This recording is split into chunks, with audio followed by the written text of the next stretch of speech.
Hola, buenas, soy Mónica. Nada, aprovecho la quietud de la noche de Donostiarra para daros los buenos días así suavecito y contaros que después de ver de dónde podía rascar, resulta que me ha entrado un trabajillo inesperado y he decidido emplear parte de lo que aún no he cobrado en apoyar a la comunidad cafetera y de paso hacerlo en modo de regalo a otra comunera que es mi hermana Mariló. Como periodista que soy ciudadana me hacéis creer en la necesidad de propuestas financiadas por sus propias comunidades que contribuyan a construir y no a destruir, a dialogar y no a gritar, y a dar voz también a quien menos se oye y conoce. Gracias por vuestro trabajo y por la compañía de toda la comunidad cafetera. Gracias por no dejar que estemos solas. Los oyentes de la cafetera sostienen este programa. Hazte mecenas y únete ya a la resistencia cafetera. radiocable.com/mecenas. La Cafetera. Dirige Fernando Berlín. ¿Quieres un café? En el programa La Cafetera de Radio Cable. La ha entrevistado Fernando Berlín en La Cafetera. Esta mañana en La Cafetera de Radio Cable. Porque con las cosas que había dicho, que yo le oí la grabación del programa de Fernando Berlín. I have my own deadline, and we want it to be fast, and the Prime Minister is helping us. He wants it to be fast too. And I think everybody in this, at this time in NATO, they want to see this thing happen. So we have a deadline, and after that we're going to have a very much different attitude. But I think that has a very good chance of getting done. Este contrato es una vulneración flagrante de la legalidad internacional, del comercio internacional, es una vulneración flagrante de los acuerdos de gobierno, es una vulneración flagrante cuando estamos viviendo y asistiendo a un auténtico genocidio en Gaza. He dicho ayer que tienen que rectificar de manera inmediata. Llevo desde ayer en conversación permanente con el ministro Marlaska y con la presidencia de gobierno y estamos trabajando para la anulación de este contrato. Hemos pedido que había que rectificar, que no veíamos otra salida que la de rescindir un contrato que ya se anunció en noviembre de 2024, que se ratificó además en pregunta parlamentaria que hicieron los diputados de Izquierda Unida al ministro Marlaska y que por tanto no había otra salida que la rectificación que se ha hecho y de la que nos sentimos satisfechos. Es que había un flagrante incumplimiento de un acuerdo del propio gobierno. No se trata solamente de la compra de balas israelíes por un valor de 6 millones, se trata de el paso de buques de guerra por puertos españoles, se trata de otros contratos que, como hemos dicho, pues se ha descubierto que están ya formalizados y sobre los que el gobierno no dice nada. Nosotros tenemos la percepción de que el gobierno no quiere cortar relaciones comerciales con Israel. Cuando un Estado hace un contrato con otro Estado, hay que cumplir ese contrato. Dejar sin efecto un contrato por un problema personal del presidente del gobierno y por la inestabilidad política que genera, ese contrato es propio de un país de otras latitudes a los países de la Unión Europea. Es evidente que el gobierno mintió, y mintió en sede parlamentaria, diciendo que no había ningún contrato con Israel. Resulta que primero tienes un contrato con una empresa israelí que tanto escupir a Israel, pero luego haces negocios con ellos, lo ocultas, una vez que lo niegas resulta que el contrato sí existe, luego decides romper el contrato, parece que a lo mejor lo paga, pero ni siquiera luego ya las balas las recibe, por lo tanto la imagen que damos de descoordinación, de falta de criterio, de falta de valores, de verdad, de realidad, es absoluta. Es la imagen que está dando España ante el mundo en política internacional, en política de defensa, presupuestos. El Papa Francisco ha sido a lo largo de su papado una voz firme en defensa de la salud global y en defensa de la salud universal. El Papa insistió siempre en que la salud no puede ser un privilegio, sino un derecho de todas y todas, especialmente de las personas más vulnerables. En numerosas ocasiones puso en valor la necesidad de tener un acceso equitativo. Un acceso equitativo, entre otras cosas, durante la pandemia a las vacunas, abogando por una distribución que fuera justa a nivel mundial y calificó, de hecho, vacunarse como un acto de amor. Pero en el caso con Venezuela, yo le pedí varias veces ayuda, pero mi sentimiento fue que nunca se mojaron suficientemente a mi juicio. Y ese sentimiento personalmente me dolía, pero obviamente no alteraba mi relación con él. Atendiendo a la razón, a la responsabilidad y a lo que se está jugando Extremadura y España en los próximos años, y es que la central nuclear de Almaraz no se puede cerrar. Se decía que si paraba Almaraz íbamos a entrar en un caos energético.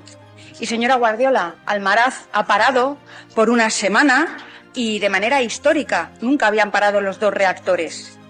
Y Madrid no se ha quedado sin luz, señora Guardiola, que es lo que a usted más le preocupa. Porque mantener Almaraz abierta es una cuestión de soberanía nacional, ¿verdad, señora Guardiola? Pues entonces explíquele a los extremeños y extremeñas, señora Guardiola, cómo puede ser que esa soberanía nacional esté en manos de empresas como Endesa, cuyo accionariado, el 70%, pertenece a una empresa italiana, Enel. O Naturgy, cuyo accionariado, el 20%, pertenece a un fondo buitre norteamericano. Pero usted sí sabe leer y escribir, ¿verdad? Enhorabuena, porque ya tendría trabajo en INECO. Porque por lo menos eso es lo único que le exige. Son las 8:30 de la mañana. Las 7:30 en la Casa Museo de José Saramago, en Tías, Lanzarote.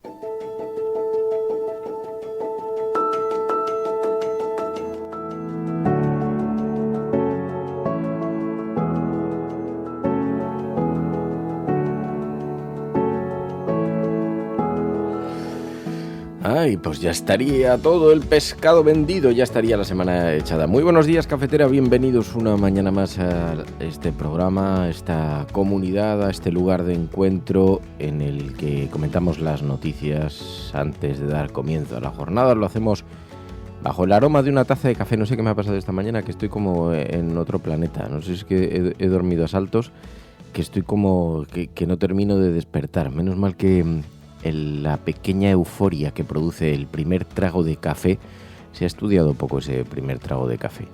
Bueno, acaba la semana, sí, porque produce un efecto, es como que te lo tomas y de pronto ves todo con una alegría, ves todo con un contento.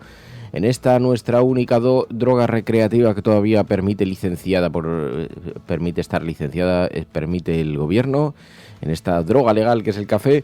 Bueno, saludamos la mañana asomándonos a la despedida de una semana que ha estado llena de informaciones profundamente simbólicas, que han abierto las páginas de los libros de historia, que han reescrito páginas de los libros de historia.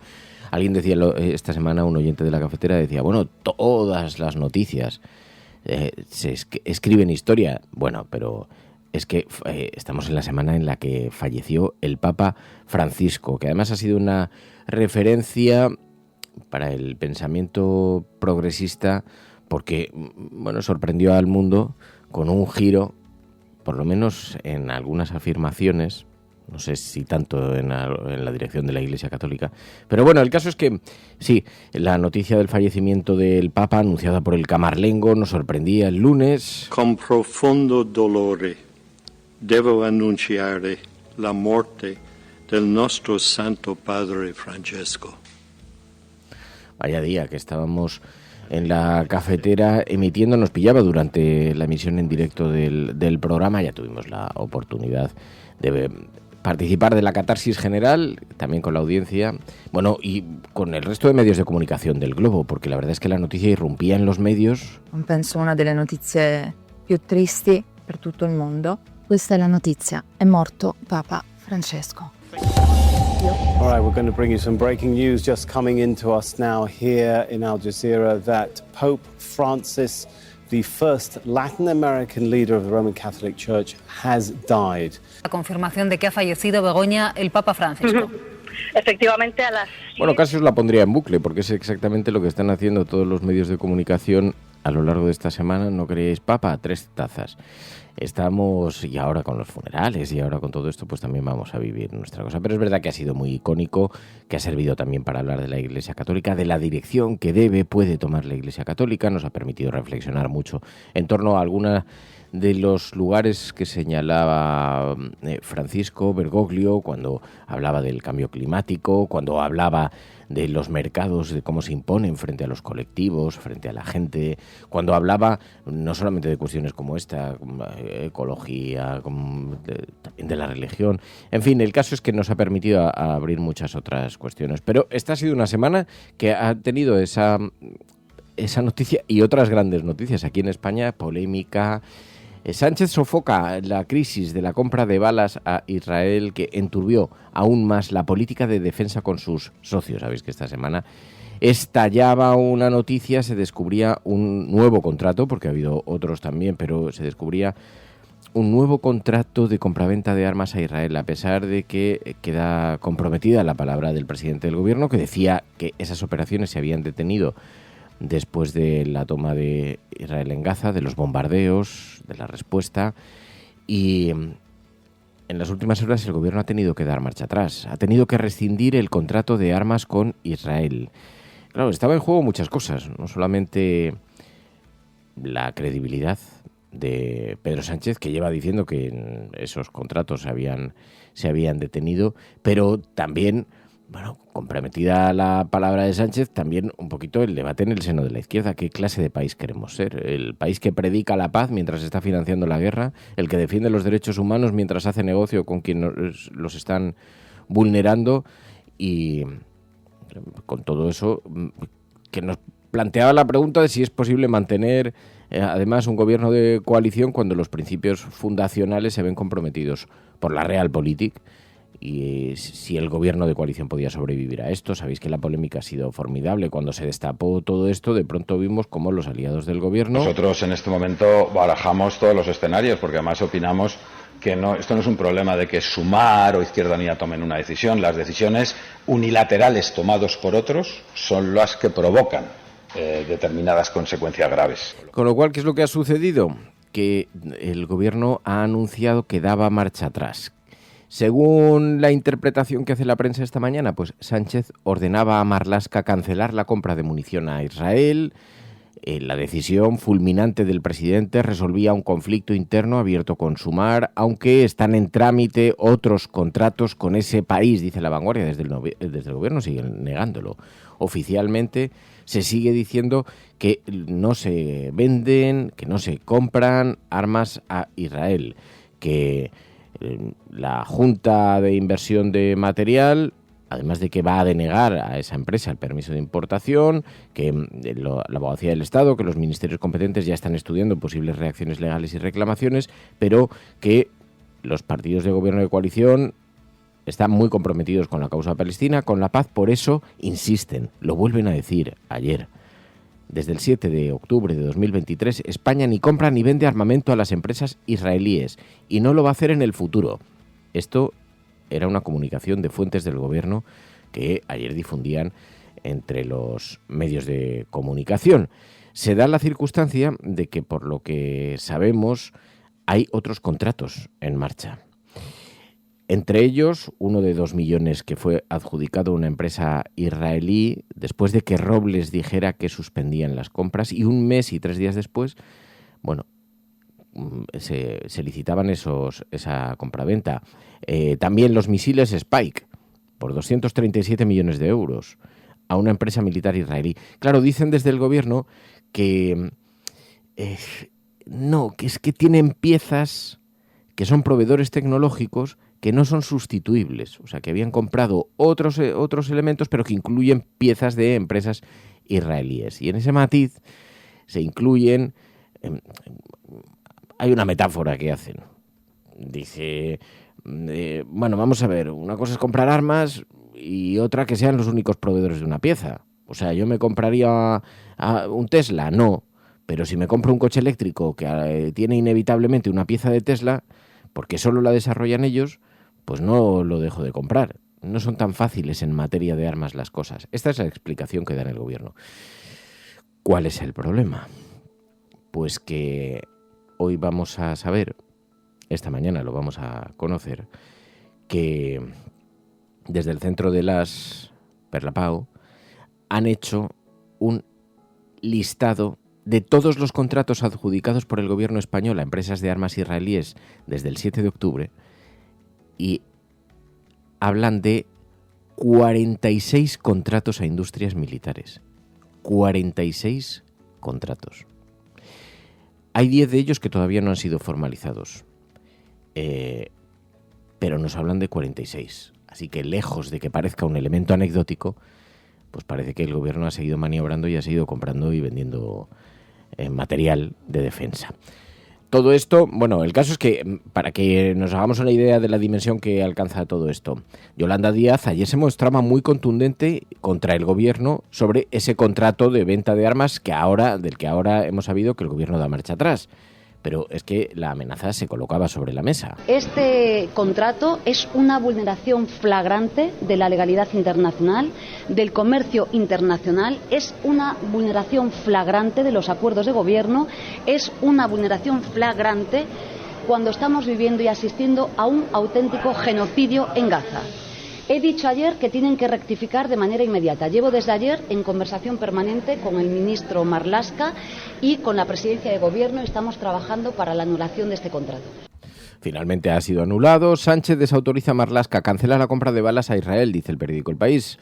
El presidente rescinde de forma unilateral el pedido de munición para la Guardia Civil a una empresa israelí, trata así de apaciguar a la coalición bajo una fuerte presión de Sumar. Escuchábamos también como otros aliados parlamentarios y de gobierno, Izquierda Unida decía, es que no podemos tener contratos con un Estado mientras se masacra a inocentes, decía Maillo, que era entrevistado en La Sexta cuando se conocía esta información. Es lo que lleva Izquierda Unida pidiendo desde que surgió este desacuerdo y este incumplimiento de un acuerdo del gobierno por el Ministerio del Interior. Así que, bueno, celebraban que el gobierno diese marcha atrás, que bloquease esto. Insisto, en lo que se refiere a la compra de balas a la empresa militar israelí. Todo esto, claro, estamos hablando de una operación comercial que resulta muy turbia, muy rara, porque se encargan las balas a ese país cuando se pueden comprar perfectamente las balas a fabricantes españoles. El caso es que, cuando escuchéis esto vais a alucinar. Resulta que una de las adquisiciones que se le ha hecho a estas empresas de armas fueron unas pistolas que se encasquillan con otro tipo de balas. Entonces quedan atados también al proveedor de balas israelíes. Es lo que por lo menos están diciendo los analistas en materia de defensa. Pero bueno, ese es el contrato en concreto que ha sido anulado y que esta mañana ocupa el protagonismo de las portadas de los periódicos, porque no solamente los aliados parlamentarios protestan, también hemos visto cómo la oposición echaba el grito en el cielo, por razones diferentes. Ahora porque se cancele el contrato. Decía Núñez Feijóo que es que como anular el contrato de munición a Israel también además va a implicar nuevos gastos. Cuando un Estado hace un contrato con otro Estado, hay que cumplir ese contrato.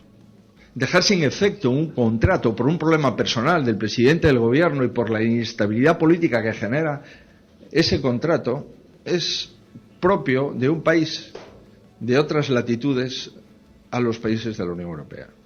Es evidente que el gobierno mintió, y mintió en sede parlamentaria, diciendo que no había ningún contrato con Israel.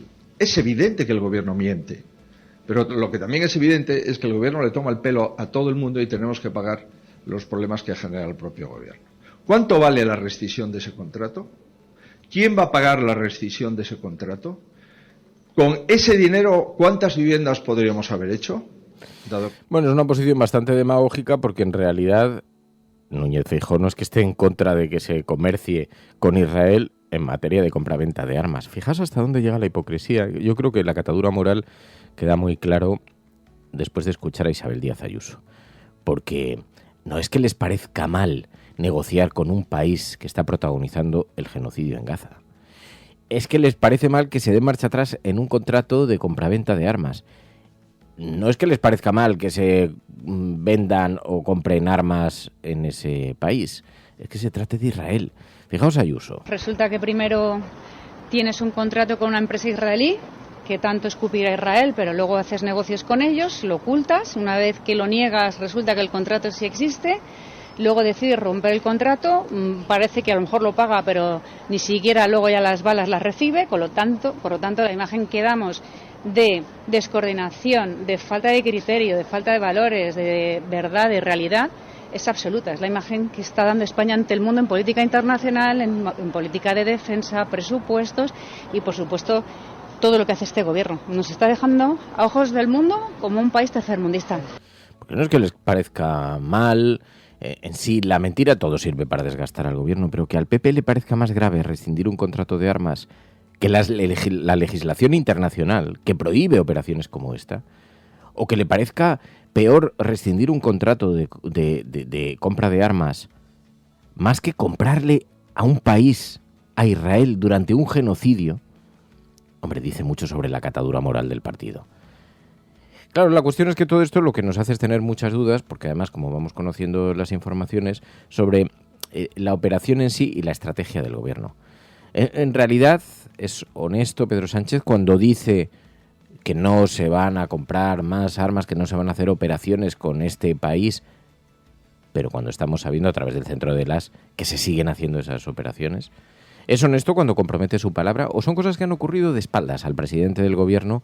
Porque hoy toda la prensa lo que plantea es que ha desautorizado a Marlaska, que ordena a Marlaska cancelar la compra de munición a Israel. Es decir, ¿esto estaba pasando a sus espaldas? ¿Hay alguien que ha decidido colar el gol, a pesar de que el presidente del gobierno públicamente había afirmado eso?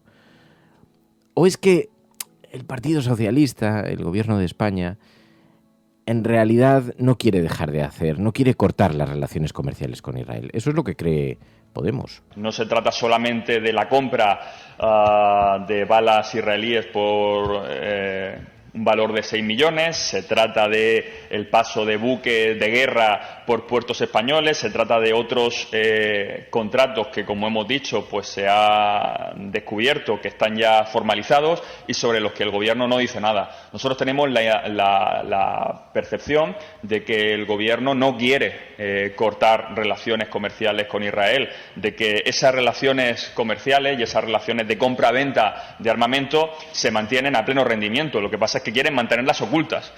La prensa coincide en dos cuestiones. Uno, que se desautoriza a Marlaska, pero también que Sánchez trata así de apaciguar a la coalición. Apaciguar a la coalición, dice Bajo. Lo hace bajo una fuerte presión de Sumar. Claro, según el periódico El Mundo, Sánchez abraza a Marlaska para aplacar a la izquierda. Hombre, para aplacar a la izquierda y porque había comprometido su palabra. No se trata de que la izquierda esté más o menos enfadada, sino que es que el presidente del gobierno públicamente estaba diciendo, y todo el mundo está reconociendo, que o bien estamos ante una flagrante mentira, o bien, como poco, ante una jugada muy turbia de alguien que está colando goles por detrás, lo cual resulta bastante difícil de creer. Pero bueno, sea como sea, el caso es que esta es la gran polémica del final de la semana. Se encuentra con esta vía de agua el gobierno, mientras además en una semana en la que el propio Pedro Sánchez había anunciado, fue un poco feo que se aprovechase la noticia de la muerte del Papa cuando todos los focos estaban girados al Vaticano, a la comunidad católica, a los católicos del mundo. De pronto el presidente del gobierno, Pedro Sánchez, anunciase lo que Rute nos había dicho que iba a anunciar antes de verano, que el gobierno de España va a subir los presupuestos para defensa, para armas, hasta un 2% del PIB. Lo anunciaba Pedro Sánchez en una sorpresiva rueda de prensa en un momento en el que, aunque todos digamos que ya teníamos la certeza de que esto acabaría sucediendo, sobre todo porque ya nos habían dicho que esto iba a ocurrir, pero de pronto Pedro Sánchez, el presidente del gobierno, anuncia esta misma semana, ahora hablaremos con Pilar de la Peña, qué consecuencias, como han leído todo esto desde la prensa internacional, porque ha tenido repercusión en los medios de comunicación internacionales, pero vimos, sí, al presidente Pedro Sánchez anunciando eso, que a partir de ahora el gobierno de España llegará al 2% en inversión en materia de defensa, como nos pedía la OTAN y como nos pidió Donald Trump. La verdad es que al gobierno se le está atragantando la legislatura por un lugar que probablemente no sospechó, a cuenta de las políticas de defensa, de armas. Para la izquierda no resulta fácil de digerir, porque la izquierda históricamente siempre he escuchado cómo se les prometía, cómo se les hablaba más de desmilitarización, de desarme, de una Europa en paz, de un presupuesto centrado en la gente, y se desvanece ese pilar ético. También el del control democrático del poder, porque el presidente del gobierno anunció que se haría sin acudir, que se toma esta decisión sin debatirla en el Congreso de los Diputados. Dice Sánchez que se cumplirá con esa subida del 2%. Resulta imprescindible que cumplamos con los objetivos de inversión que exigen nuestros socios y que España ya adquirió en el año 2014 bajo un gobierno conservador. Será, por tanto, este gobierno quien cumpla con lo que otros incumplieron. Que es un giro, digamos, un poquito atrevido, un poquito osado, decir que vamos a ser los más impecables cumpliendo lo que ha prometido la derecha. Hombre, igual es que no tendríamos que hacerlo. Dice el presidente del gobierno que la preocupación de los españoles justifica esta subida del presupuesto. Creo que los ciudadanos españoles, además, están mostrando una cierta preocupación por el contexto internacional que estamos viviendo, por la revisión... Pero ¿cómo no? Nos ha jodido si nos están diciendo que tenemos que tener un kit de supervivencia en casa. Dice, no, es que como los ciudadanos están preocupados, hombre, nos están advirtiendo de que el hermano ruso va a entrar por la puerta de Torremolinos.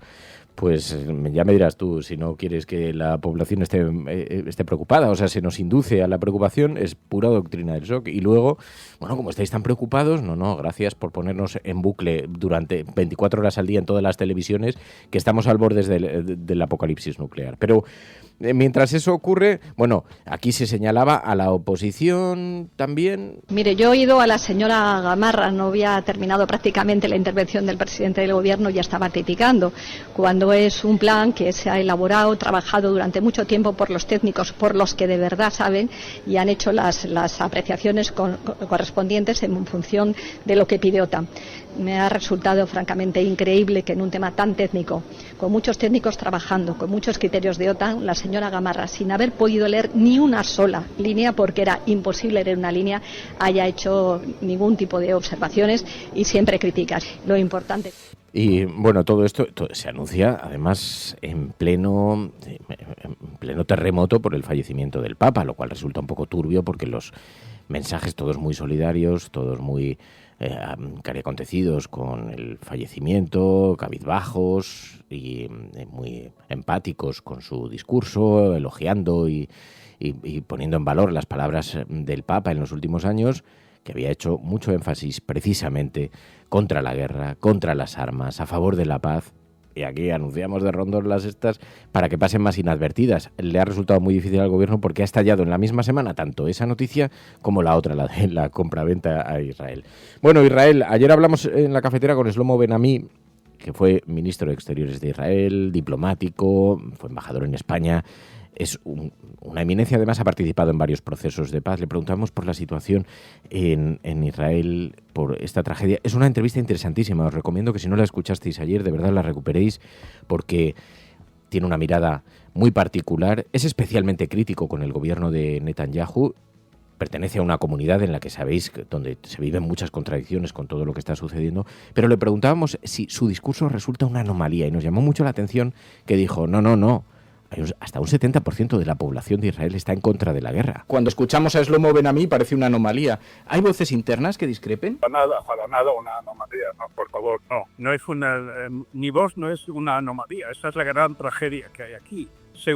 No solo según todos los sondeos que existen, donde el 70% de la población es contraria a seguir esta guerra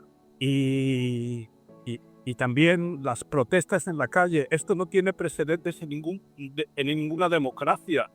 Aquí el pueblo está en protesta constante ya durante 2 años, ya lleva 2 años. El problema es en un sistema parlamentario cínico como es el actual en este país. Cuando tienes una mayoría parlamentaria, no hay manera. Bueno, y además nos contaba algo que revela un poco las contradicciones que vive esa sociedad, las dificultades. Decía, a pesar de una gran movilización que en su opinión existe en contra de la guerra, por razones diferentes, una parte de la población, porque creen que no tiene nada que ver con la recuperación de los rehenes, porque creen que es una coartada política que se está montando Netanyahu, porque, bueno, por las razones diferentes que sean, pero cree que las elecciones las puede volver a ganar, dice, porque es un gran manipulador, habló en unos términos muy gruesos de Netanyahu. Os invito a que lo escuchéis porque retrata muy bien el estado de ánimo de la sociedad israelí o una parte del estado de ánimo. Pero bueno, esta mañana también, en todo caso, es noticia el ataque lanzado por Vladimir Putin a Kiev. Ayer, además, se produjo, fijaos, parecía que conocíamos que Estados Unidos había aceptado algunas de las premisas de Rusia para negociar la paz en Ucrania, que se queden con los territorios conquistados, con Crimea, con algunos de los territorios avanzados, que se congele la invasión, el resto de la invasión. Se estaba debatiendo en eso, cuando de pronto al propio Donald Trump le preguntan y le dicen, ¿pero tiene usted una fecha límite para la negociación con Rusia? Y él decía, sí, hay un deadline. I have my own deadline. And we want it to be fast. And the Prime Minister is helping us. He wants it to be fast too. And I think everybody in this, at this time in NATO, they want to see this thing happen. So we have a deadline, and after that we're going to have a very much different attitude. But I think that has a very good chance of getting done. Bueno, una semana en la que se lanzaba de nuevo a criticar a Zelensky, decía que es que no parece ser partidario de la paz, que solo pone impedimentos encima de la mesa, que se mostraba confiado en los avances, pero que proponía ese plan de paz, aceptar todas las peticiones de Putin. Pero es que fijaos, algunos audios, no sé si este es muy reciente o tiene ya algún tiempo, pero cuando a Trump le preguntaron ¿cuál es la concesión que está haciendo Rusia si se van a hacer tantas concesiones? Y dijo, no, la concesión de Rusia es parar la guerra y no tomar todo el país, que podría hacerlo. Menuda concesión es esa de grande. Has Russia offered up thus far to get to the point where you're closer to peace? Stopping the war, taking the whole country. Pretty big concession. Eso es una concesión muy grande, parar la guerra. Hombre, pues vaya negociador está hecho usted. Bueno, pues ayer Putin lanzó un ataque a Kiev.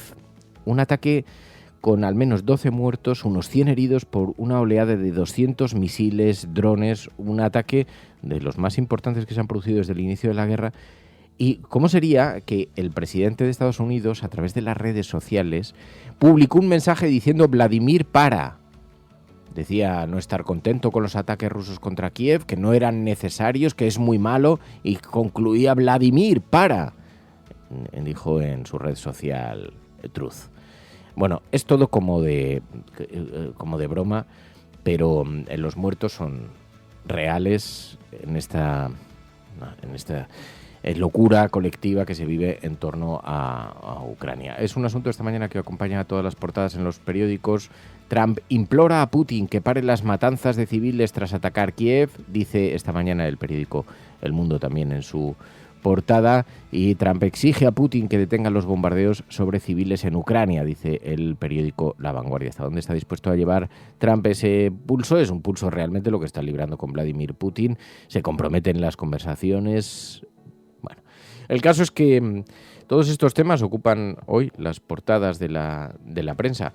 Vamos a ver cómo ha tratado la información también a todos estos capítulos, cómo lo ha hecho a través de las páginas internacionales. Vamos a verlo con Pilar de la Peña. Programas de radio, de televisión en España, la prensa burlándose de nuestra propuesta. Podrán decir todos los periódicos del mundo lo que quieran. Que a democracia va a ganar. En España, el ex vicepresidente del gobierno... En España finaliza el recuento de votos en los comicios municipales y autonómicos con una participación del 64%. Rodrigo Rato is under investigation. Dejaré lo mejor de mí, para poder estar a la altura de la confianza que ustedes me han entregado. No olvidamos justicia, verdad, respeto. Seguimos.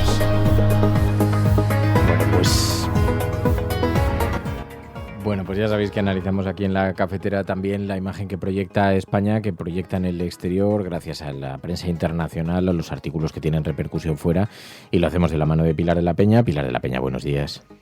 Hola, buenos días. Vaya semana, una semana en la que el Ejecutivo se ha metido en un formidable lío después de que se destapasen algunas operaciones de compra de armas, de balas concretamente, y algunas otras que están en trámite, a Israel, después de haber estado insistiendo en que el gobierno había interrumpido todo ese tipo de operaciones. Bueno, ha tenido que dar marcha atrás después de la gran polémica, pero ¿qué tal la prensa internacional? ¿Cómo acoge todo esto?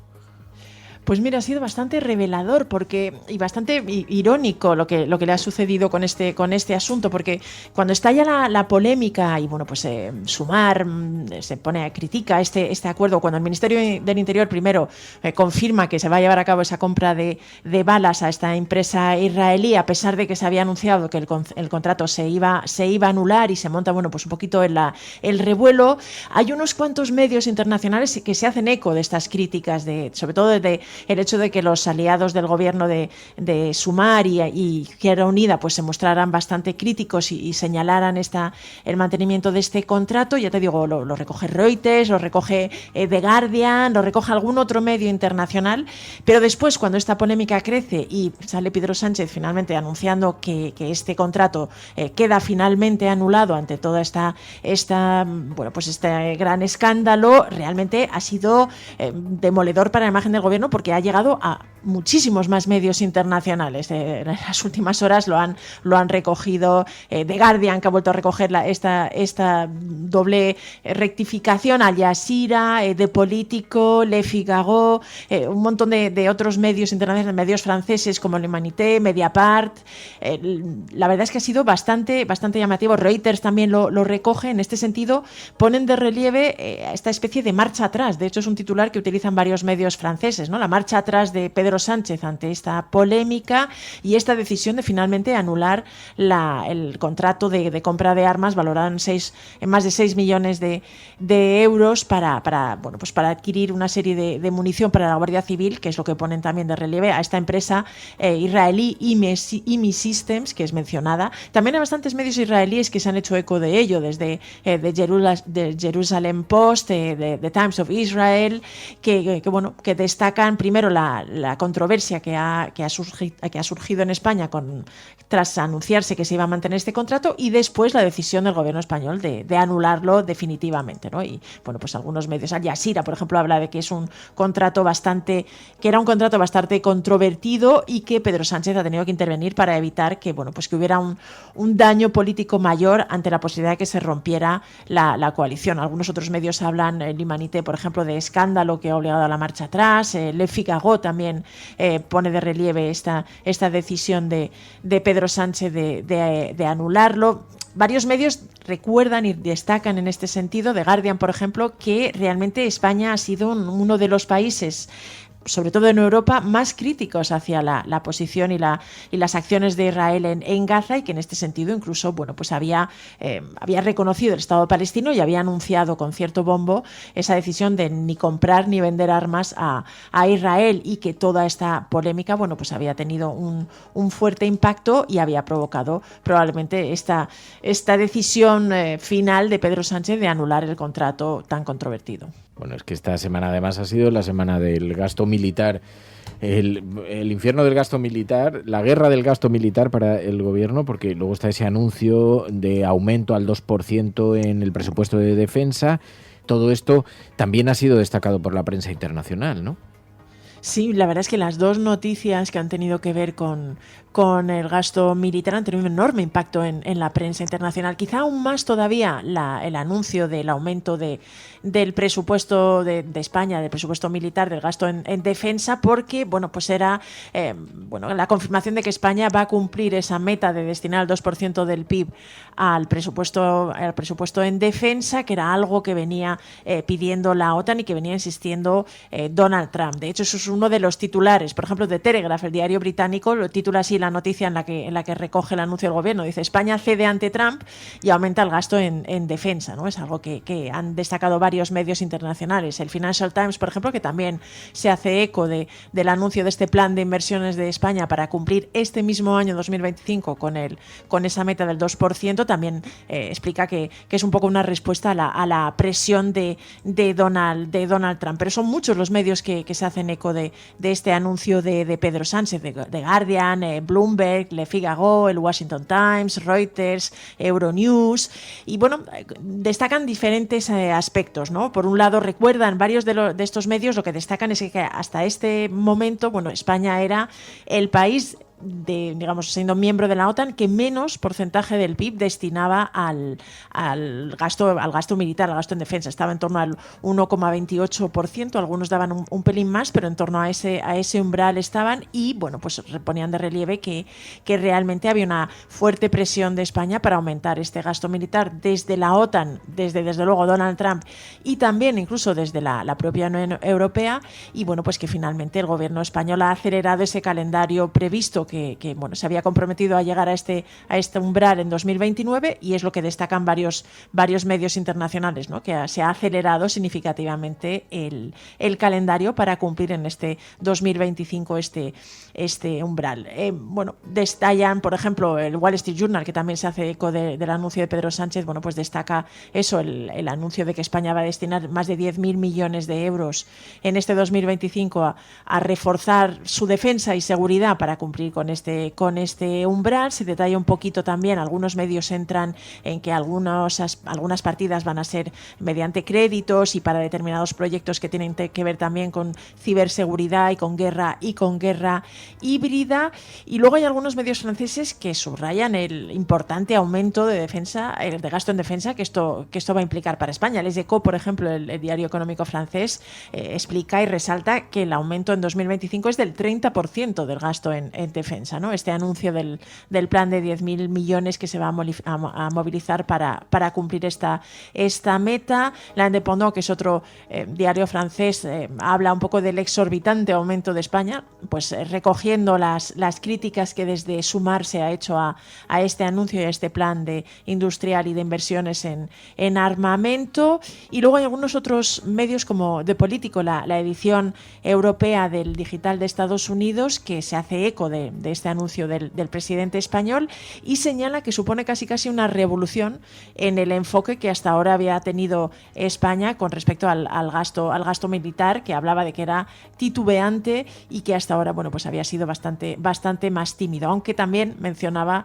y recordaba que había habido bastante presión desde la OTAN, desde Washington y de Bruselas, e incluso señalaba que el reciente encuentro que tuvo lugar entre el ministro de Economía español, Carlos Cuerpo, y su homólogo estadounidense, Scott Bessent, pues que en este encuentro se había insistido sobre ello, y bueno, pues todo esto se explicaba y se vinculaba y en todo este contexto se enmarcaba este anuncio del gobierno español de aumentar el gasto en defensa.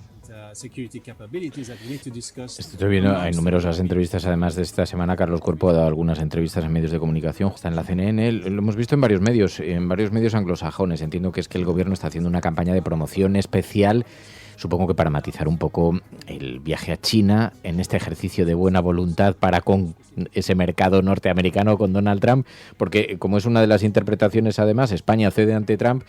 Pues en esta justificación, yo ya sé que mi discurso en estos tiempos de pragmáticos donde vemos poco idealismo y un supuesto pragmatismo que nos dice que el mundo es un sitio complicado y que hay que hinchar los almacenes de armas, mi discurso suena bastante naif, pero bueno, sigue habiendo gente que estamos en contra de la subida de los presupuestos de todos y que lo vemos desde un espíritu crítico y algo informado, no desde la ignorancia. Pero, oye, más allá de esto... Fíjate que lo que dices de que probablemente esto haya tenido que ver con un intento de mitigar el impacto del viaje de Sánchez a China, esto es algo que en España se ha señalado, pero la prensa internacional lo ha recogido, ha destacado que este viaje, ha recordado que era el tercer viaje en 2 años, que hay un vínculo fuerte, pero no lo ha señalado, digamos, con un aspecto tan crítico como aquí en los medios conservadores o el propio Partido Popular lo ha apuntado, ¿no? Sí que el aspecto que se destaca en todos los medios internacionales es que España realmente estaba muy retrasada con respecto al resto de miembros de la OTAN en el gasto en defensa, y este es el aspecto que sí realmente se considera que el gobierno intenta corregir con este plan. Bueno, el caso es que es verdad, estamos en estas últimas horas oyendo hablar al gobierno también de otras materias. Hemos visto, por ejemplo, afrontar el debate de la vivienda. Precisamente en las últimas horas Pedro Sánchez abogaba, decía, hay 2 vías para hacer que el precio de la vivienda sea más asequible: incidir en el precio del suelo, incidir en el proceso constructivo, decía Pedro Sánchez. Para hacer del precio de la vivienda más asequible a nuestros jóvenes y a la clase media y trabajadora y a los colectivos vulnerables en nuestro país. Pero hablan de la vivienda, el gobierno se mete en eso, la prensa internacional en todo caso coloca el foco sobre otra estrategia, la guerra declarada a los alquileres turísticos. Lo ha contado de Telegraph, ¿no? Sí, la verdad es que con este mismo titular, ¿no? España se va a la guerra contra el alquiler vacacional, el alquiler turístico. Bueno, el diario británico, en Reino Unido están muy sensibilizados con algunas de estas protestas antiturísticas que se ha vivido en España en el último año, y algunas de las medidas que se han anunciado, además incluso este impuesto del 100% a los compradores de viviendas en España que no pertenecen a la Unión Europea. Que hay una enorme cantidad de británicos que sueñan o que tienen la ilusión de retirarse en España, y como ya no forman parte de la Unión Europea, pues todo este tipo de medidas les impactarían, y en este sentido se entiende pues muchas de la forma de la cobertura a todas estas medidas contra el alquiler turístico y en general para intentar revertir la crisis de la vivienda, que es un poco lo que explica The Telegraph, ¿no? Que el gobierno español ante los problemas y las tensiones que hay en España en torno a la vivienda, pues ha entrado en vigor una serie de medidas que en concreto pues señalan y impactan directamente al alquiler turístico, ¿no? Y el diario británico de Telegraph, pues explica un poquito a sus lectores que a partir de ahora y que este mismo verano, en 2025, a los británicos que intenten buscar alojamiento para pasar sus vacaciones en España, pues les puede resultar más difícil, porque la nueva normativa que ha entrado en vigor ahora en abril, pues entre otras cosas permite que las comunidades de vecinos puedan prohibir que los propietarios individuales usen sus viviendas para el alquiler turístico, ¿no? En concreto, si el 60% de los vecinos vota en contra, pues esto se podría. También explica en el artículo que el gobierno ha amenazado a las plataformas digitales como Airbnb o Booking con multas por ofertar en su catálogo viviendas que no cumplen la normativa de licencia, y también señala y menciona en concreto que Pedro Sánchez está presionando a áreas muy tensionadas sobre vivienda como Málaga o Barcelona para que limiten el número de viviendas turísticas que permiten. Y pues destacan un poquito que después de años, dice algo así el artículo, como tras años de inacción del gobierno en el tema de la vivienda, pues parece que ahora el malestar que ha cristalizado en todas estas protestas pues ha hecho que el gobierno intente lanzar una serie de medidas con las que abordar esta crisis, y uno de los sectores más señalados son precisamente los alquileres turísticos, contra los que de Telegraph subraya que el gobierno español parece haber ido a la guerra. Oye, ¿qué es este lío que hemos visto? El pueblo de Lopera, la lucha de Lopera, un pueblo de Jaén que está defendiendo sus olivos centenarios. Claro, todos somos muy partidarios de las energías alternativas, pero se están produciendo algunas situaciones, algunos abusos, y para salvar a los olivos centenarios de las manazas de los parques solares, las amenazas, entiendo, de los parques solares. ¿Qué es esto que lo ha recogido la prensa francófona? Sí, ha habido varios medios franceses como El Express o Ouest France, incluso la televisión belga RTBF, que le han dedicado un reportaje a lo que está sucediendo en Lopera. Lopera es una pequeña localidad de Jaén, de poco más de 3.600 habitantes, pero realmente donde todo gira en torno al aceite de oliva, ¿no? Es lo que destacan estos medios internacionales, que que en general la provincia y Andalucía está considerada un poquito la capital del aceite de oliva. Todos estos medios recuerdan que España es el principal exportador de aceite de oliva de todo el mundo, pero que estas tierras que presentan una serie de fertilidad idónea y muchas horas de sol, no solo están atrayendo a los agricultores, sino también a las empresas fotovoltaicas, ¿no? Y en este sentido, pues destaca que tanto en un acuerdo con la Junta de Andalucía como por el interés privado de algunas empresas, y citan en concreto a dos, a Greenalia y a FRV Arrolladas, pues han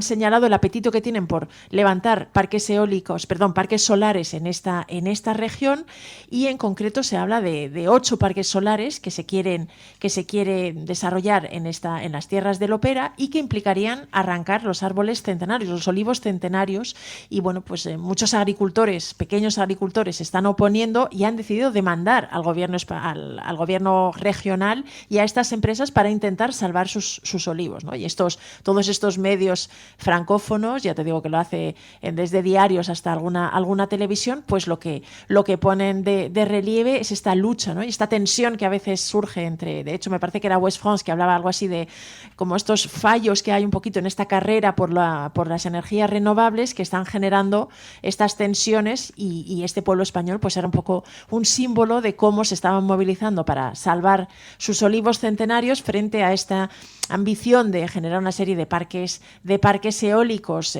pues digamos, arrasando todas estas tierras. Incluso hablaban de que podrían llegar a tener que arrancar hasta 100.000 olivos, ¿no? Algún medio, me parece que la RTBF, la televisión belga, señalaba que la Junta de Andalucía habla de solo 13.000 olivos, pero los agricultores afectados decían que podían llegar a afectar hasta 100.000 olivos, y que con todo este tema pues habían decidido demandar a la Junta de Andalucía y a estas empresas para intentar frenar las expropiaciones y todo este intento de instalar grandes parques solares en estas tierras.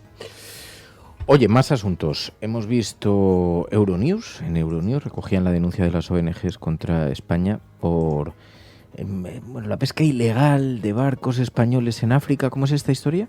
Pues mira, es un reportaje de Euronews que se llama algo así como pescar en la oscuridad, y hace un juego de palabras hablando de cómo España está, digamos, haciendo la vista gorda, con este juego de la oscuridad, haciendo la vista gorda sobre las prácticas de pesca ilegal que buena parte de su flota hace en África. Y en este sentido recogen la denuncia que dos ONGs, Client Earth y Oceana, presentaron hace unos meses contra el gobierno español, precisamente por la falta de supervisión a estas prácticas, ¿no? Y en concreto explicaba la televisión europea, bueno, que todos los barcos tienen que llevar una especie de sistema que monitorea su posición para que no entren en determinadas aguas protegidas o en determinadas zonas, y que numerosos barcos españoles las mantenían, digamos, lo silenciaban o lo apagaban, y esto les permitía pescar y faenar en algunas aguas protegidas, y en concreto en las de África Occidental, ¿no? Donde había pues varias denuncias de pesca ilegal por parte de las empresas o de los barcos españoles, ¿no? Y estas lagunas legales que estaban utilizando las empresas españolas y que desde el gobierno no se estaba persiguiendo, había provocado la denuncia de estas ONGs e incluso una demanda ante los tribunales para obligar a España a investigar y sancionar estas prácticas de pesca ilegal en una zona como África, donde realmente hay un problema, y los propios pescadores locales pues están denunciando que realmente algunas especies se están viendo esquilmadas y muy afectadas por la actividad de los barcos de países europeos. Bueno, pues es el retrato que ha hecho la prensa internacional de nuestro país en estos últimos días, y también de alguna forma ha resumido la actualidad de España. Pilar de la Peña, gracias como siempre, Pai. Como siempre, gracias a la Resistencia. Un abrazo. Plata o plomo. El mundo en series. En el Juego de Tronos, o ganas o mueres. Con Fernando Berlín y Ana Pastor. ¿Sabes dónde estás? Es una radio pirata. De la zona neutral. Nos recuerda un poco por qué luchamos. La noche es oscura y alberga horrores. La noche es oscura y alberga horrores. Nada cambia de golpe. Si estuvieras en una bañera que se calienta poco a poco, morirías hervida sin darte cuenta. Estamos juntos. Somos un trío. Nosotros vivimos románticamente juntos. Hola, habla con Walter White. Usted dijo que estaba casi muerto, ¿vale? Dijo que moriría en cualquier momento. Éramos capaces de ser y hacer todas esas cosas porque estábamos informados por grandes hombres reverenciados.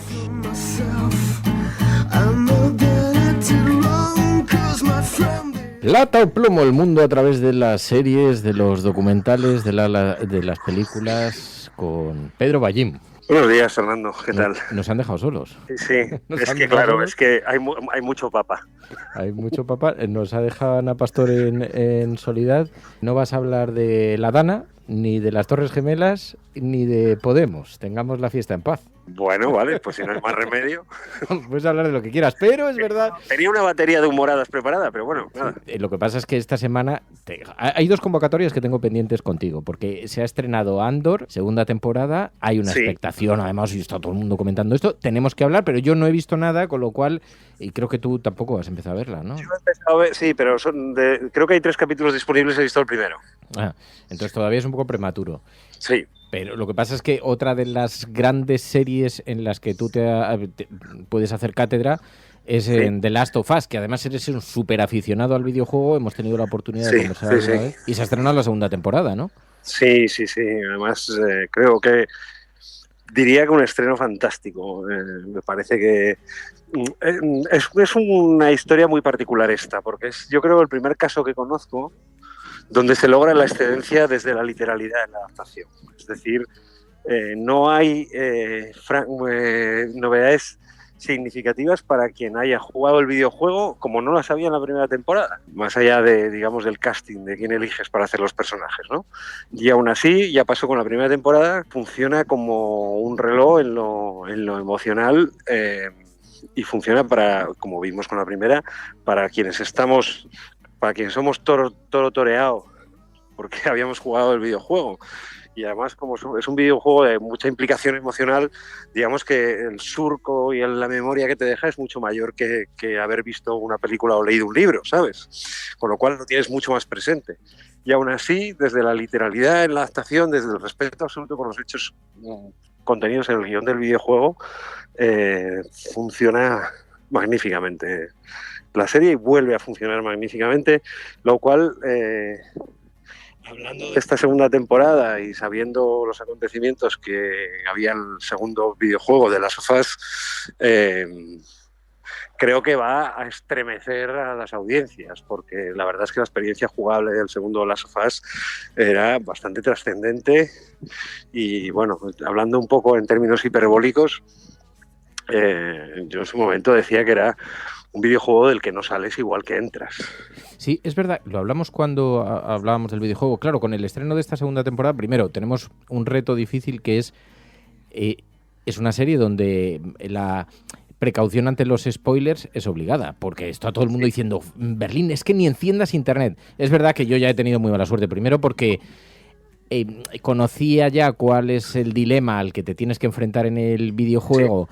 Y todo el mundo está destacando la fidelidad de la serie frente al videojuego, así que sospecho que vas a lo mismo, pero luego vi que se convertía en trending topic inmediatamente el día del estreno, así que todo el mundo hablaba de los spoilers, con lo cual me los he comido por los ojos antes de verla.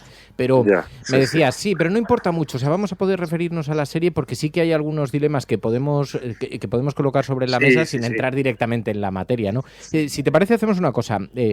¿Cuál sería la sinopsis de la serie? Para el que no haya visto The Last of Us la primera temporada ni conozca el videojuego, de esta historia, que es una distopía total.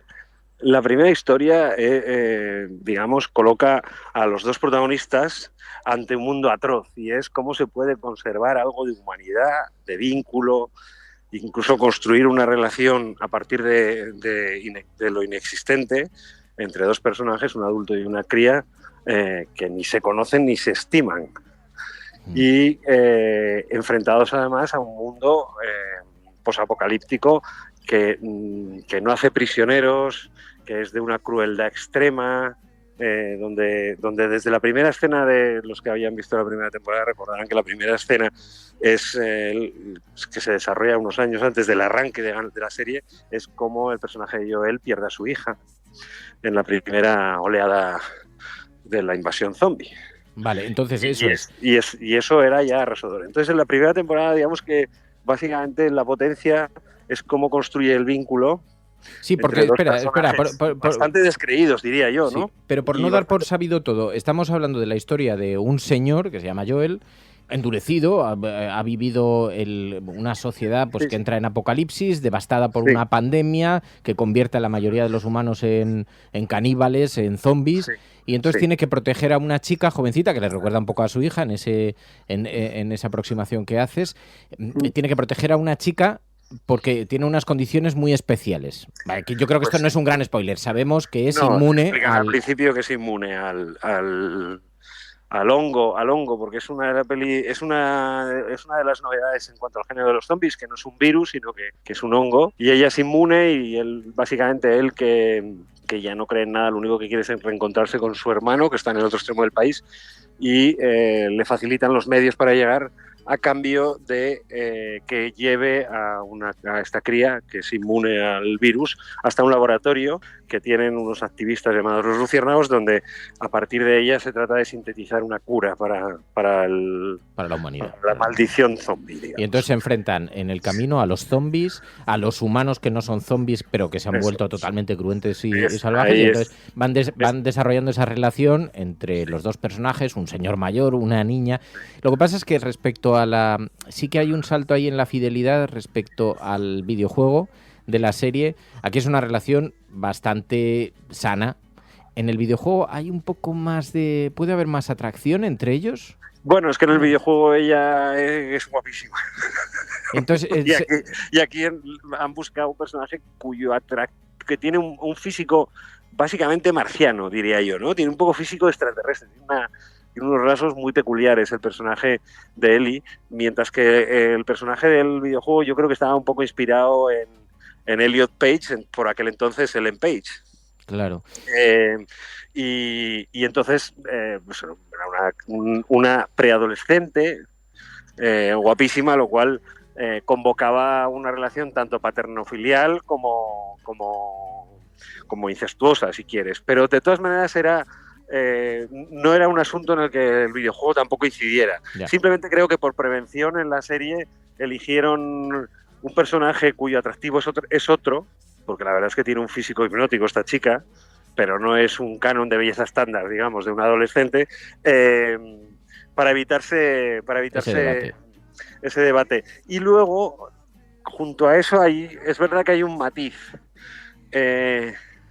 Aunque Ellie, desde el principio, ni en el videojuego ni en la serie, es como la hija perdida de Joel, porque la hija perdida de Joel es una adolescente inocente, y en cambio el personaje de Ellie es una persona crecida en un mundo durísimo y que está endurecida por ese mundo, el personaje de la serie es, digamos, creo que más cínico y más duro, el de la cría, que el del videojuego, aunque ambas son personajes endurecidos, digamos, ¿no? Vale, entonces pero creo que la novedad era esa. Consiguen sobrevivir a la primera temporada, lo vemos superando toda situación y todo tipo de enfrentamientos con zombies humanos y con una dureza salvaje, muy cruento.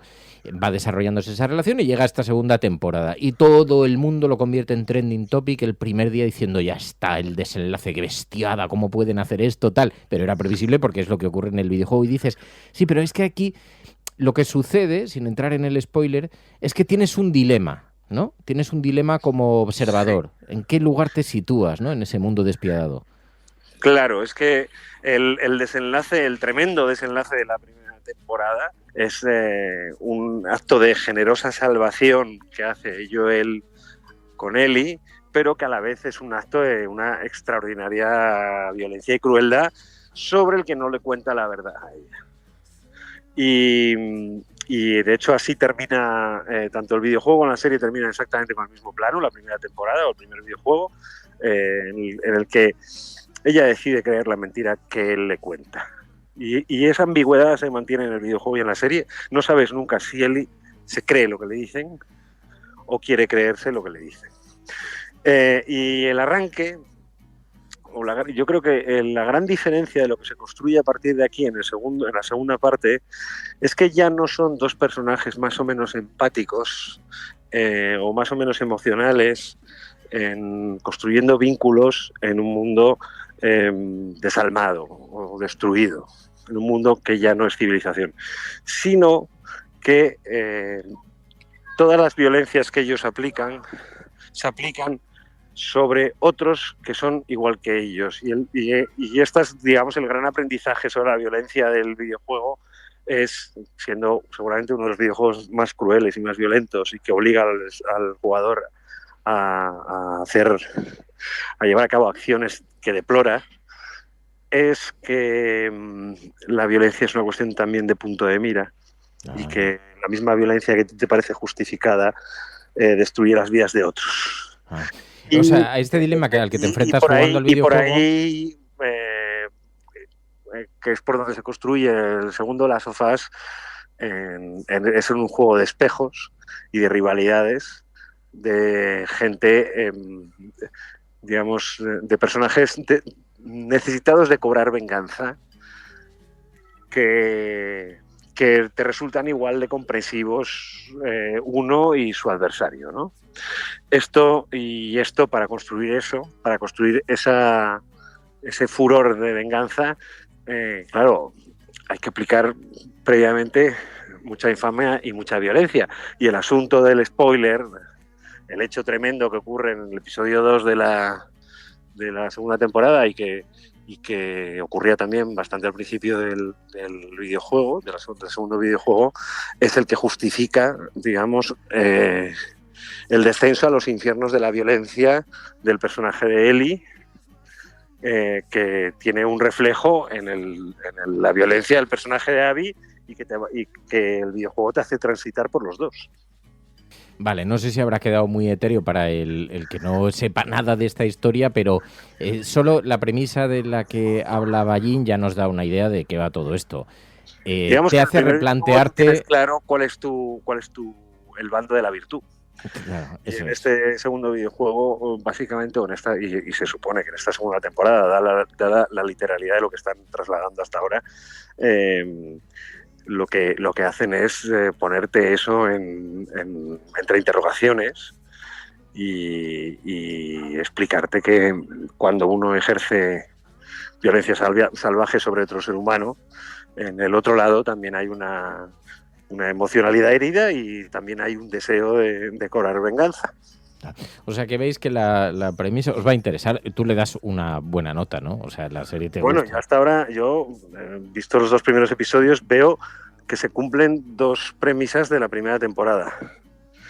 Una, que la adaptación es extraordinariamente literal, pero es que es literal no es tanto por los textos como por las imágenes, las localizaciones, los planos y sobre todo el paisaje emocional, digamos, ¿no? En esto no hay ningún matiz, no es ni más cínica ni menos cínica el videojuego, ni utiliza más o menos el humor de lo que se utiliza en el videojuego, no se pone más solemne que el videojuego. Es decir, en esto el tono emocional de la serie, por lo que hemos visto en estos 2 primeros episodios, vuelve a hacer lo mismo que había hecho en la primera temporada, mantenerse ajustadísimo a lo que era el videojuego. Pues Pedro Ballín, gracias Pedro, de corazón, muchísimas gracias. Ahí está The Last of Us, segunda temporada. Ya te iré diciendo cuando la vea. Sí, ya verás. Cuídate mucho, un abrazo muy fuerte. Gracias, Pedro. Un abrazo muy fuerte, Fernando. Un placer.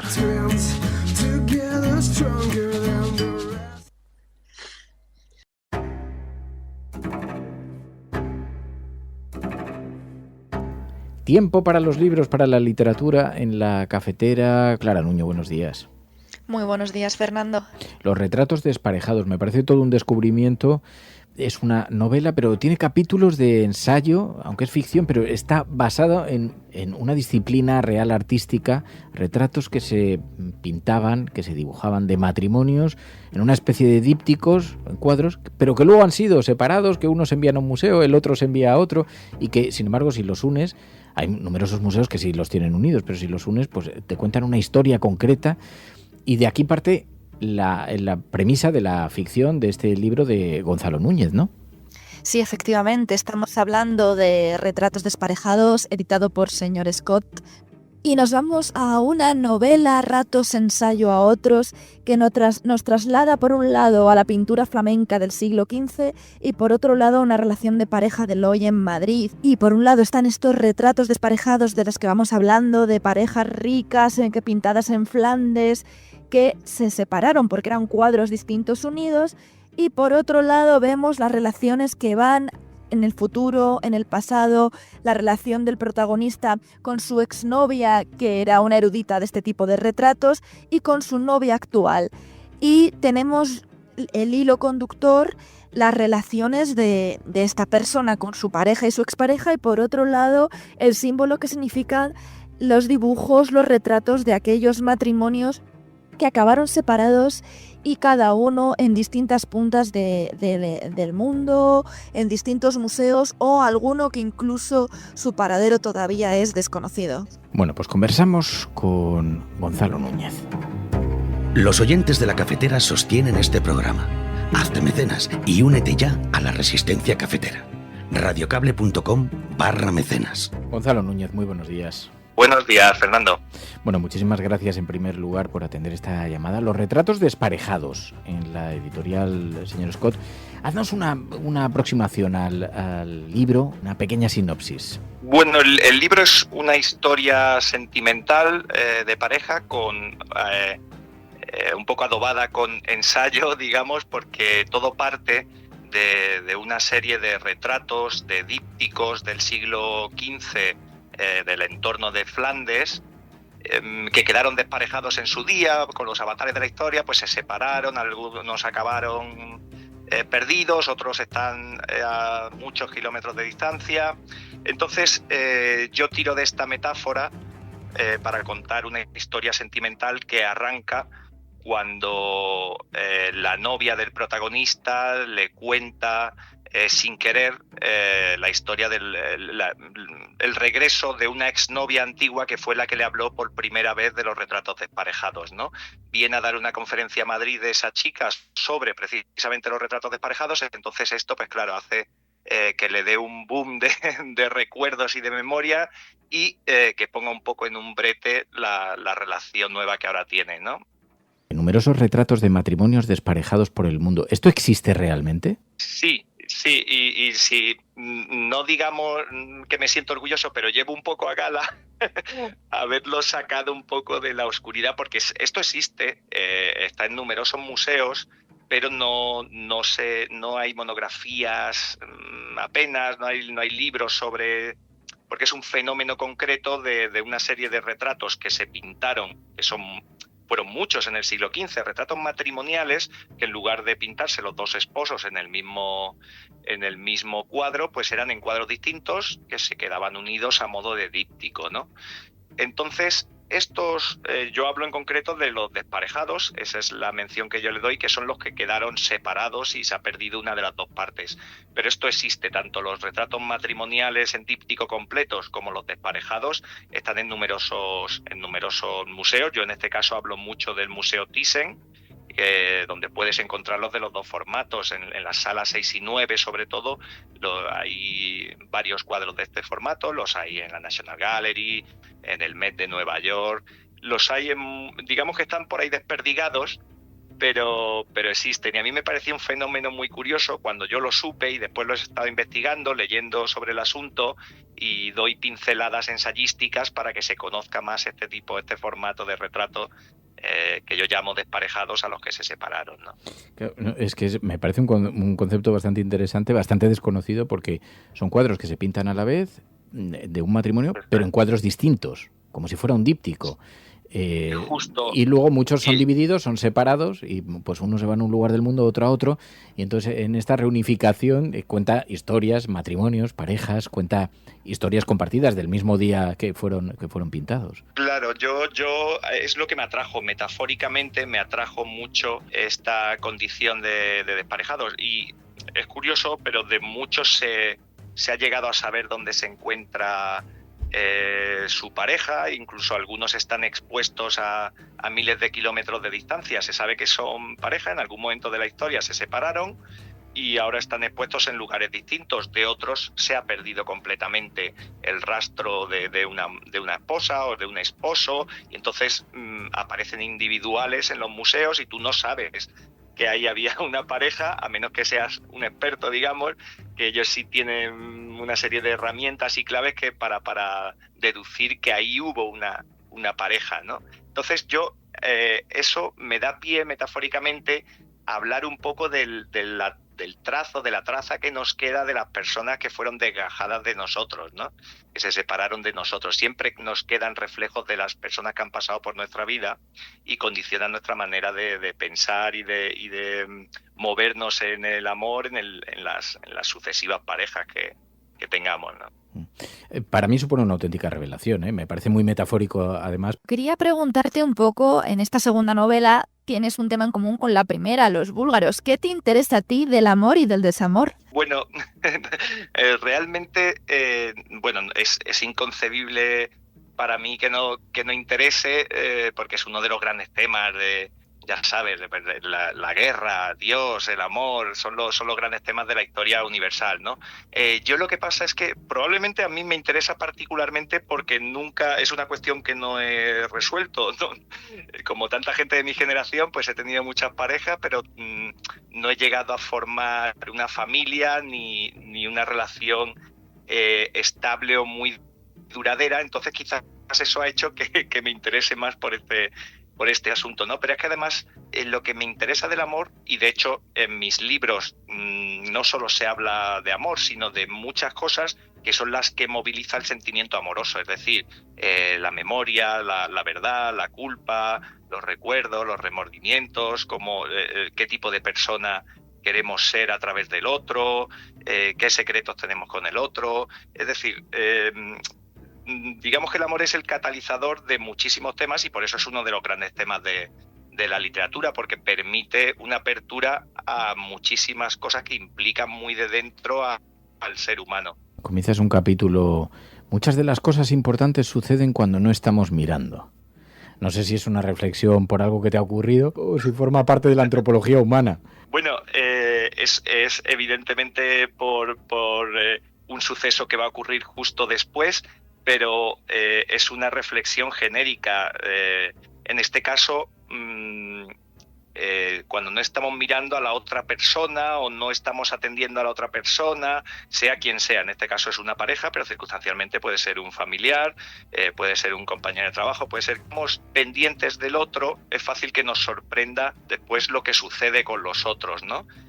Eso nos pasa mucho en la vida, de estar mirando hacia otro lado, que implica sobre todo estar mirando hacia nosotros. Muchas veces somos muy profundamente y sin querer a veces muy narcisistas y muy egoístas y egotistas incluso, con lo cual pensamos que el mundo gira alrededor nuestro y sin embargo pues después te das cuenta que se producen sucesos que dices, joder, pero si yo estaba bien atento a mi órbita y mira lo que ha pasado que me ha sorprendido, ¿no? Yo quiero que me cuentes un poco qué te interesa la idea de la culpa, de la novela, de la identidad y su propia ruptura. Sí, claro, toda la novela tiene que ver con un suceso del pasado, que cuando se entera el protagonista del regreso de esta persona del pasado, del regreso a Madrid, que es donde él vive, pero ella ya no vive, pues le despierta todos los recuerdos del pasado que están vinculados a una ruptura traumática.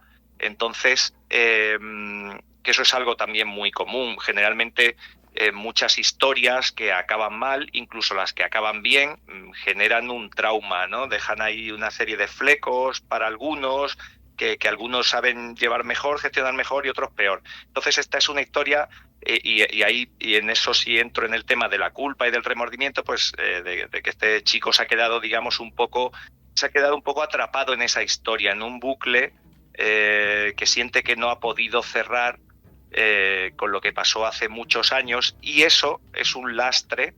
Eso nos pasa a muchos, es un lastre su pasado para su presente y su futuro. Es decir, no saber gestionar las relaciones del pasado o las muertes familiares del pasado o un despido, todos los sucesos, claro, tenemos que saber elaborarlos bien y llevarlos bien para no crear un trauma que nos impida seguir avanzando, ¿no? Presente, el pasado, el tema de los retratos fragmentados. Toda esta imagen que montas, ¿qué te interesa más? ¿Lo que se revela, lo que se sabe de los personajes o lo que ellos se ocultan a sí mismos o a los demás? Pues me interesa todo eso, precisamente porque, claro, buena parte de la narración también implica qué va a contar este protagonista, si tiene que contar algo a su novia, sobre este suceso del pasado, sobre la llegada de esta persona, sobre todo lo que ha removido en él. Ella también, su novia, que también tiene una parte muy importante y muy activa en la novela, que está conformada también un poco a modo de díptico, pues ella también juega un papel importante en lo que calla, lo que cuenta, y eso son cosas, ya te digo, extensibles un poco a todos. Nunca sabemos bien, porque las palabras nunca son gratuitas, a veces ni inocentes, a veces hay cosas que contamos sin saber el daño que podemos crear o la espiral de sucesos que podemos generar, ¿no? Entonces nunca sabes bien qué tienes que contar de tus sentimientos, de tus deseos incluso, respecto a con tu pareja, de las acciones que has hecho en tu vida o de tus recuerdos y tus anhelos y tal. Es una cosa compleja en pareja que siempre da mucho quebradero de cabeza, ¿no? ¿Qué confesamos al otro? ¿Y qué le confesarías tú a uno de nuestros oyentes para que se acerque a leer tus retratos desparejados? Bueno, yo le confesaría que es mi libro, luego no puedo hablar mal de él, pero le animaría a leerlo si le interesan las historias, las novelas literarias, en este caso con un estilo trabajado, pero considero que fluido.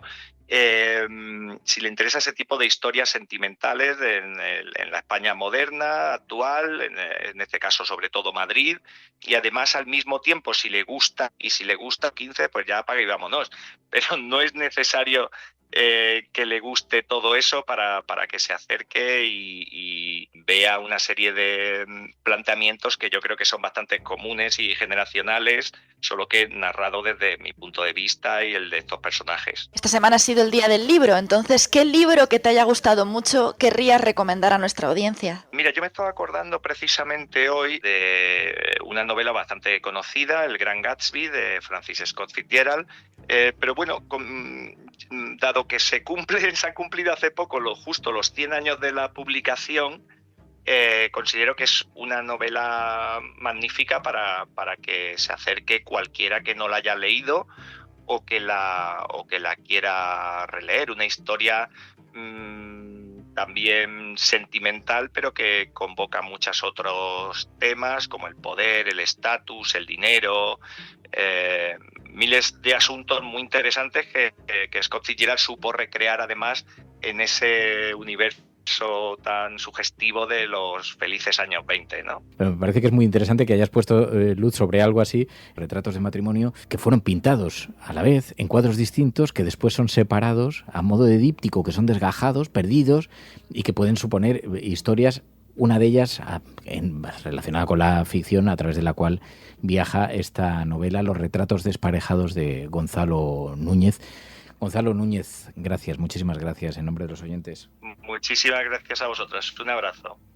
Un abrazo, Gonzalo. Un abrazo. La Cafetera no es solamente un programa de radio. La Cafetera es tu compañía. Si valoras el rato que pasamos juntos, apóyala. radiocable.com/mecenas.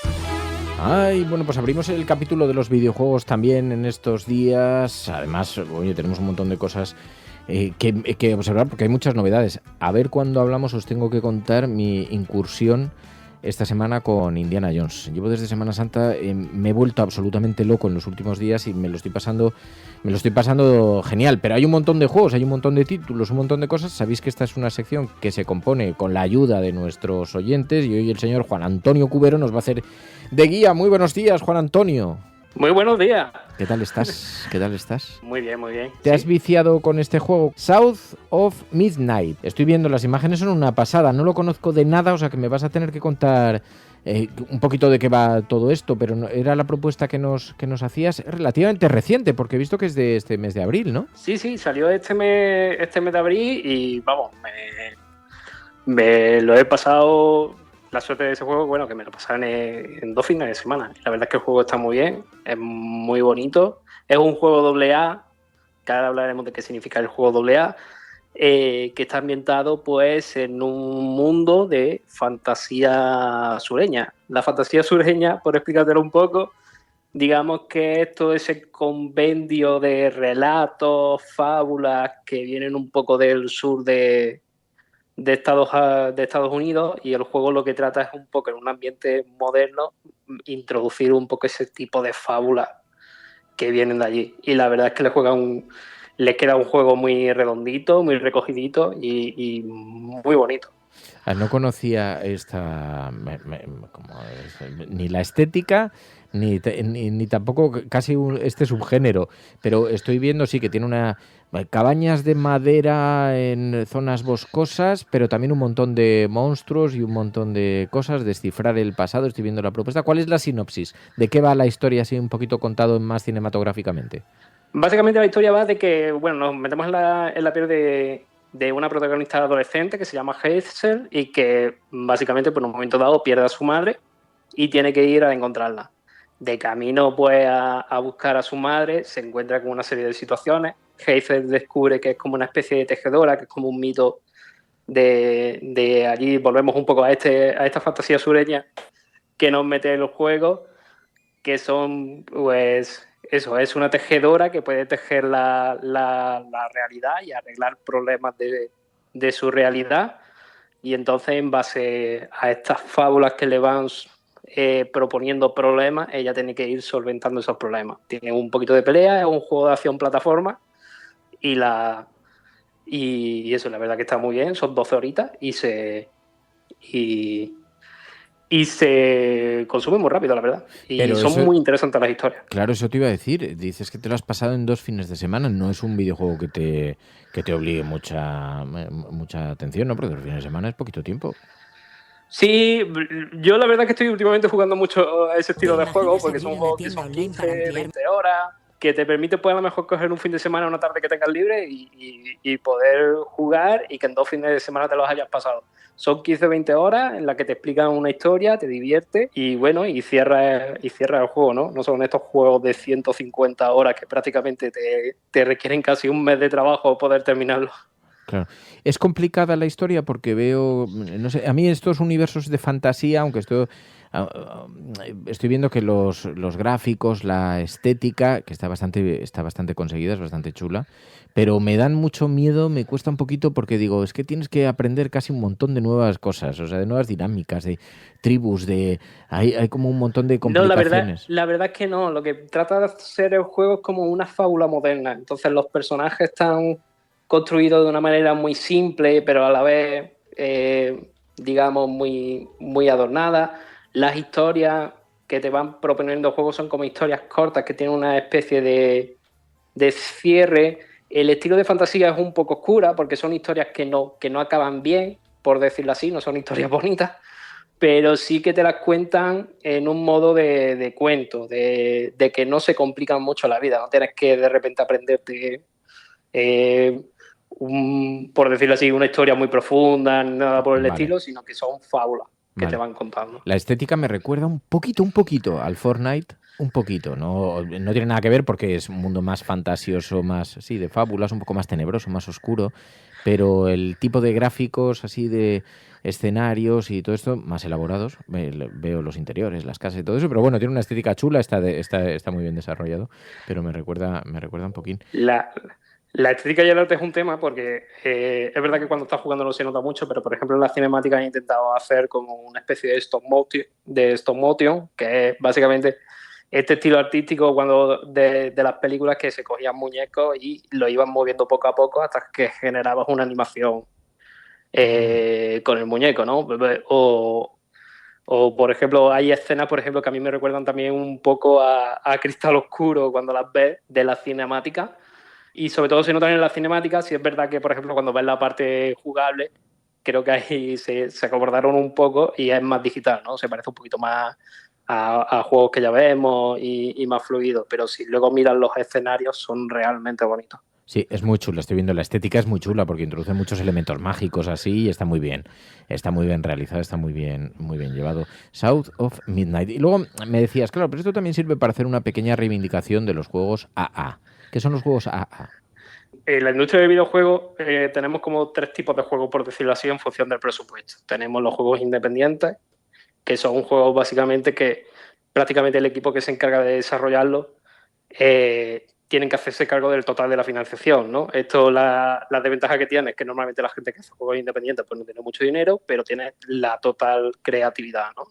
Luego tienen los juegos AAA, que son juegos que básicamente pues normalmente lo suelen hacer empresas de gran presupuesto y que básicamente pues son los típicos juegos de 100, 200, 300 millones que tienen coste y normalmente suelen ser 150 horas.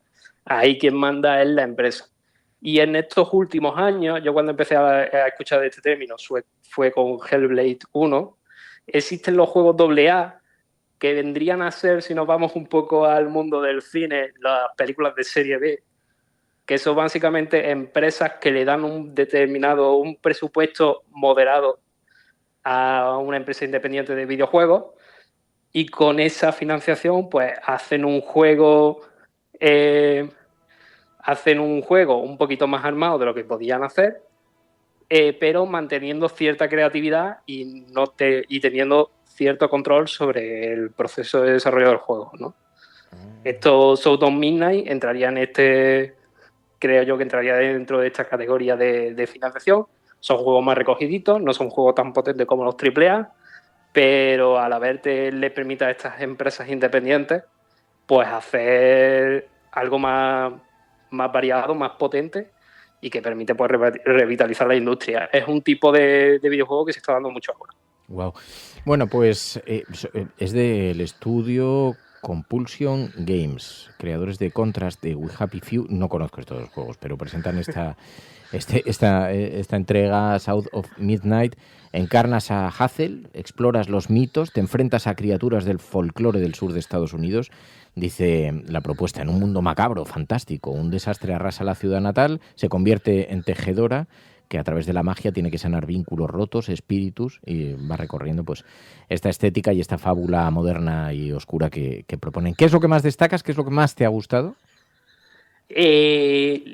Bueno, primero, evidentemente toda la parte artística es una maravilla. O sea, es verdad que ver los trailers y a lo mejor no te llama tanto la atención. Lo ves bonito, pero no te llama tanto la atención, pero una vez te metes en el juego, es una fantasía el juego. En la banda sonora también, o sea, no es la típica banda sonora de fantasía, sino que es una banda sonora que mezcla mucho el jazz, el blues, el country. Básicamente vas bailando con el juego y por supuesto, pues la historia en sí y las fábulas que te van contando. No quería hacer mucho spoiler porque quiero que la gente disfrute del juego. ¿Y lo que menos te ha gustado? Lo que menos me ha gustado son dos cositas. El combate es un poco simple, tampoco yo le pido mucho al combate, y es verdad que muchas veces creo que se exceden en meter combate. Es verdad que los combates son por zonas, llegas a determinadas zonas y de repente te ponen a combatir, ¿vale? Y creo que durante lo que viene siendo el transcurso del juego, creo que para mi opinión no necesita tanto combate y simplemente con el plataformeo ya se disfruta mucho el juego. Ya. Pues oye, una gran propuesta, Juan Antonio Cubero, te agradezco muchísimo tu recomendación. Cuídate mucho, un abrazo muy fuerte. Venga, muchas gracias. Gracias.